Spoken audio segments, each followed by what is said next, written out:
มาสงก็เป็นนอกจากกำลังสลายสิ่งใดในวันที่28เดือนธันวาคมปีเดือน2แห่งปลาย20ค่ะปิดแล้วค่ะ2แห่ง1ปัก14นี่ทำขึ้นในวันศุกร์เนี่ยเนาะข่าวยาม9 โมงนะ50 นาทีฮะในเมืองสิงห์ไทยก็มาทำงานกันนะดังข่าวใส่หนุ่มจากปอกเนื้อเนาะคำขึ้นในก็รายการปกได้เต้นอ่อนเพียงแต่ค่ะมาถ่อมข่าวการบ้านการเมืองการศึกกว่าสำคัญแทงค่ะเอาข้อข่าวข้อที่1เนี่ยเนาะศึกหมานเข้าแวดล้อมน้องเงาตับแหล่ซิมแปดกองกลางเป็นตุสิทธิ์กองคาเสียห้องเอาผู้อ่อนโหกับกุ้มขังใบเนี่ยเนาะเมื่อวันที่24 เดือนธันวาคม2แห่งปลาย20ป่นมานั่นน่ะซึ่งมันตับมา99เอาแห้งซึกตั้งน้ำกว่าเข้าแวดล้อมเงาตับจุ่มซึกเป็ดตุสิทธิ์กองคาเสีย68กองกลางจุ่มซึกเป็ดตุสิทธิ์กองคาย10ห้องเอาผู้อ่อนโหแลผู้มีจัน2จุ่มซึกเป็ดตุสิทธิ์กองคา10ก่อยาวกุ้มขังไว้เสียเปิดเริงเอาตั้งเพชรหมายมี19อย่างเนี่ยเนาะอันเป็นตั้งเพชรลองเกี่ยวข้องยาเมากำเนื้อผู้ก้อนตับเป็ดตุสิทธิ์กองขา10ก่อเส้นนั้นไว้เดินนั่นซึกมันเขาใจผู้เขาจุ่มทั้งหมดกว่าอาบเครื่องกองกลางทั้งหมดปันตีซึกมานบ้านไหนจุ่มเป็ดตุสิทธิ์กองขาไหนเป็นซึกขัง KTA เอาแห้งซึกผ่านออกได้ตับซึกขัง KIA เสียเอาง้ำเย็นกันตั้งซึกวันเมื่อป้นมาปี1แห่ง9ปาก91นั่นเสียยาวภายซึกมันเขาไรปันนาทีกุ้มกำใบเมืองหนังเมืองลาเซลกุนหลงแสนหวีหมู่เจกดขายหาเสเวงเจนในเสียมีชื่อว่านาเลียนคึกตอนหมายหาเมืองใต้ในยาวว่าไหนเนี่ยเนาะในก็เกี่ยวกับเลยลอง ยามอกำเนาะพี่น้องตาคาในก็เตะไรโหไรหันข่าวเงาเมื่อป้วนมาเนี่ยเนาะอำเภอน้ำนั่นเนี่ยเนาะซึกมันที่งับไรยามอกำเนี่ยเนาะและเครื่องเฮ็ดยามอกำตั้งนำตั้งหลายฮะตีกองคาเนี่ยเนาะตีกองคานั่นก็บ่นบ่าเตรียมไกลกันเนี่ยเนาะตั้งตับของปิดตุจิตกองค้าเนี่ยเนาะอันไหนค่ะก็เปลี่ยนตีเบิ่งเปลี่ยนมันมาเฮ็ดสังแหล่ซึกมานเขาเนี่ยเนาะเขามาฮบซิมกองกลางซึกปิดตุจิตกองค้า8เนี่ยเนาะเอาค่ะอันนี้ก็บนมาเกี่ยวข้องกันตั้งยาเมากำเนี่ยเนาะเอาค่ะเราตั้งก็เปลี่ยนไว้จังไหนฮะก็แม้ขามาด้วยว่าซึกเปตุจิตกองคาในเป็นปีน้องใต้อำนั้นเป็นปีน้องเจ้าเคยแล้วเนี่ยเนาะก็เป็นปีน้องเจ้าเคยขังเนี่ยเนาะเมื่อก่อนก็เป็นตับซึกขัง KTA เนี่ยเนาะเอาแห้งซึกผ่าออกเนื้อตับซึก KIA เนี่ยเนาะอันนี้ก็เป็นปีน้องค้างเนี่ยเนาะเอาค่ะอันนี้ก็เป็นปีน้องค้างเขาเอาง่ำเย็นกันเนี่ยตั้งซึกมานเมื่อปี1แห่ง9ปาก91เนี่ยเนาะถึงมาวันนี้ก็ปี2แห่ง20เนี่ยเนาะอันนี้ก็ซึกมานเขาไล่เข้าฮุบซิมเอากองกลางเนาะปีทุกจิตกองคาวันเมื่อนี้ก็เหลือกึดไว้จื่อเสียงก็เย้าเนี่ยเนาะก็ว่าซึกมันเขาฮุบซิมอานาเนี่ยเนาะอันนี้ค่ะเป็นน้องแต้วค่ะเนี่ยก็เดี๋ยวพี่น้องก็เจ้าเคยโดนไล่ต้อยไว้ค่ะก็ว่าเฮาค่ะใจอยากเปิ้นนะเนาะใจอยากเปิ้นว่าเปิ้นได้เฮ็ดเปิ้นต้องขึ้นอย่าเมื่อสูงเฮาคาแลเฮาค่ะเตไหลอยู่กัดเย็นๆเนี่ยเนาะค่อยกามันนำเมื่อหนังใจเฮาค่ะใครไรใครเป็นเนี่ยเนาะก็ว่าเฮาค่ะ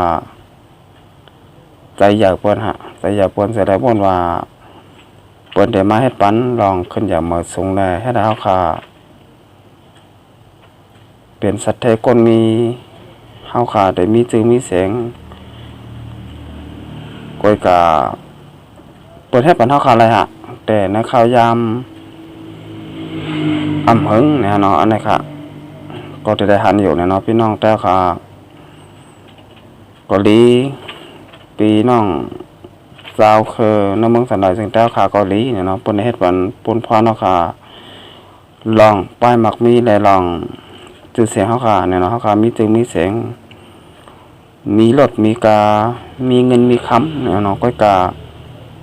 สั่งว่าเปิ้นใคร60เอาขึ้นนี่มันง่ายฮะอันนี้ครับเหมือนนางวันเมื่อไหร่เนี่ยเนาะซึกมานเขาเนี่ยเนาะเอาแห้งซึก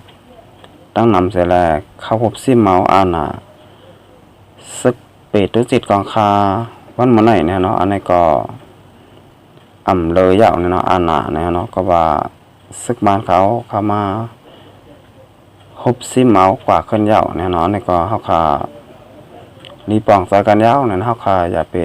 ใจอย่าเปิ้นเนี่ยเนาะปอค่ะใจอย่าเปิ้นให้เปิ้นมาเฮ็ดปันเฮาเนี่ยลองขึ้นใหญ่เมื่อสูงแลลองป้ายมักมีเนี่ยเนาะมันก็ตีอยู่แหลมหึงเนี่ยเนาะก็เพราะค่ะ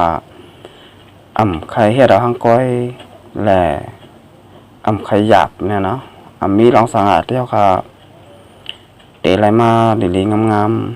ๆมีสังเที่ยวค่ะเตะไหลมาง่ายๆเนี่ยเนาะมันเพิ่นว่าของพี่มีนรกอันไหนฮะสมมติเฮาค่ะได้หยาบเฮาค่ะไรเห่อเฮาค่ะไรทุกข่าเสียไรมามันก็ดีอยู่ซ้ำเฮาค่ะเฮิงฮะพี่น้องได้แผ่นดินยาวค่ะมันมาให้เฮาค่ะถูกลีป่องจากกันยาวเนาะพี่น้องได้ค่ะได้พี่น้องกูเจ้าคือน้ำมึงสันดอยจึงเจ้าค่ะมีเผาพี่น้องผู้หลายเตมาเฮ็ดปันลองขึ้นอย่างเหมือสูงเฮาค่ะแหละลองไปหมักมีเฮาค่ะไรกว่าต่อโจเนี่ยกำลังได้เฮาค่ะโดไรเฮ็ดต่อหังก้อยและหาวหังก้อยก็ตีเป็นรองหลีเตะๆนะเนาะเอาค่ะสืบสนายเนี่ยเขามาได้แทงของข่าวข้อที่2นะในก็เกี่ยวกับเลยลองเอาค่ะโดยในเมืองสันดอยจึงตาคายามหมดแล้วเนี่ยเนาะก็เดี๋ยวแล้วว่าต้องตื่นโกเฮกันเตะๆฮะลองยอกกะเขกนะเนาะพี่น้องไทยหลายพี่น้องกูเจ้าคือก็ของเราไวรัสโคโรนาหรือว่าโควิด2019นะเนาะอันนี้ก็โตกว่ากูวันย่อก็กูเมืองยาวันมื้อไหนเนี่ยเนาะเอาค่ะอันนี้ก็พองยามมื้อแล้วนี่ก็เป็นนั้นดีโกเลยเฮว่าเตะๆมันเมืองสันดอยจึงได้ลูกเมืองหนึ่งกว่าเมืองหนึ่งก็ได้ยาวนะเนาะลูกวันหนึ่งกว่าวันหนึ่งก็ได้เนี่ยก็ว่าพองยามมื้อแล้วเปิ้นก็โกกันเตะๆนะเนาะบาเมืองมานบาเมืองไทยบาเมืองหลายเสมบาเนี่ยเนาะเป็นว่าจังไหนฮะพี่น้องแต่ค่ะนี่ก็จะอยู่ในเมืองสันดอยจึงได้ก็ป้องแรงมาเหมือนกันนะว่าพอเปิ้นกันเนี่ยเนาะบาเมืองหลายก็โกกันเตะๆฮะลูกเวียงหนึ่งกว่าเวียงหนึ่งก็ได้นะเนาะเป็นว่าจังไหนฮะเมืองสันดอยจึงได้ค่ะเนี่ยเนาะกำเนิดก็มาเต้นในเมืองจึงไทยเนาะในเมืองจึงไทยก็โกเหมือนกันฮะบ้านวันไหนเนี่ยเนาะคนจัดเปียกขาตั้งเป็นโควิด19เนี่ยก็มีอยู่แห่งปลายเนี่ยเนาะอันยศยาหายาวเนี่ยก็ปากปลายเนี่ยเนาะปอกเมื่อขึ้นเฮินยาวเนี่ยเนาะอันนำเลยปอกเมื่อขึ้นเฮินอันไรลูดไรตายไรหายกว่าก็มีอยู่6-7ก็ยาวเนี่ยเนาะอันนี้ค่ะใครผักถึงพี่น้องแต่ค่ะมันเหมือนไหนเนาะค่ะตีก่อตั้งหลายมาตั้งหลายเนี่ยก็ใส่ผ้าปิดปากปิดจมูกกันดีๆเนี่ยเนาะก็ว่าสังเฮาค่ะป้องกันตกเก่าเนี่ยเนาะเฮาค่ะดูแลตกเก่าเฮาค่ะจังทบเพเขียนได้ฮะจังจัดปิยกาตั้งเป็นโควิด2019ลงในไหลเนี่ยเนาะเฮาค่ะดูแลใกล้ล้างมือปันบ่อยๆเนี่ยเนาะล้างเลยน้ำยาแอลกอฮอล์ฮะก็ว่าน้ำยาแอลกอฮอล์ ในเตะค่าเจอแมงไวรัสโควิด2019ในไหลเนี่ยเนาะน้ำยาแอลกอฮอล์อำนั้นก็เจลล้างมือเนี่ยเนาะค่ะอย่าไปล้างน้ำเปล่าละลายเนี่ยเนาะน้ำเปล่านั้นก็ค่าแมงไวรัสโควิด19ในตายไหลเนี่ยเนาะกำลังได้เฮาค่ะโลเลเซอร์น้ำยาแอลกอฮอล์อำนั้นก็เจลล้างมือเนี่ยเนาะอันนี้ค่ะสำหรับค่ากว่ากดเงินตีธนาคารเกาหลีเฮาค่ะกว่ายิบสิ่งของเกาหลีเนี่ยเนาะเฮาค่ะเฮ็ดทางเสียมบางเนาะบ่อนบ่ได้เนี่ยเนาะใกล้ล้างมือปันกูข้าวยามเดลีตีสุดแล้วค่ะเฮาค่ะอย่าไปไว้เมาม้างเนาะก็ว่าเป็นรองอยากได้หาวันบ่ได้เนี่ยเนาะเฮาค่ะไหลหันทั่วโลกเนี่ยเนาะมีคนบัดคนเตียนดูตายยันยอกาตั้งเป็นโควิด2019นี่ก็นำเต้ๆยาวฮะมาแล้วเนี่ยเนาะอันนี้ก็เปิ้นต้องตื่นกันเต้ๆเนี่ยเนาะพี่น้องแต่ค่ะก็ดูอะไรต้องตื่นกันเหมือนกันฮะเฮาค่ะติกว่าเตมาทั้งหลายนี่ก็ดูอะไรบ่นนี่เลยฮะป้องยามมื้อแล้วนี่สังเปลี่ยนได้ก็อยู่เฮือนผาเฮือนมันอย่าไปกว่าทั้งหลายมาทั้งหลายนี่ฮะเนาะเฮาค่ะอันนี้ก็จะเป็นรองหลีเต้ๆเฮาค่ะ